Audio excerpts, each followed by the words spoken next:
En septembre 2025, une nouvelle affaire secoue le monde médiatique français. Le nom est connu, presque familier, Gérard Miller. Psychanalyste, chroniqueur, professeur de psychologie, il a longtemps occupé les plateaux télé. Une figure du débat intellectuel, souvent brillante, parfois controversée.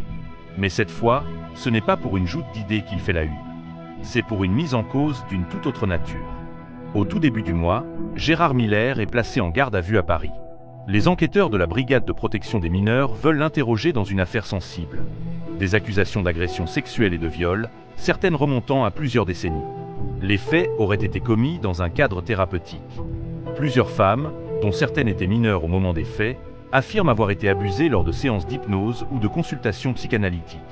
Elles racontent une même mécanique: la confiance, la parole libre, le regard d'un maître à penser, puis un glissement.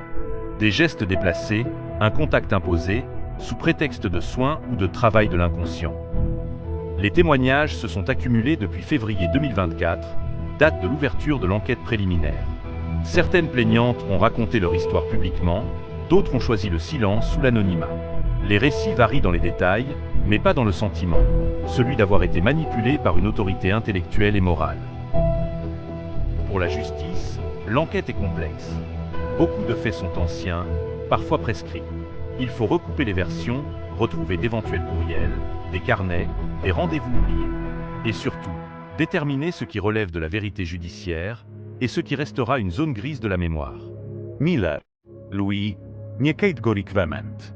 Il dénonce une campagne de diffamation, parle d'une volonté d'effacer sa parole publique et affirme n'avoir jamais abusé de personne. Ses proches le décrivent comme un homme affaibli, abasourdi, convaincu d'être victime d'un procès médiatique.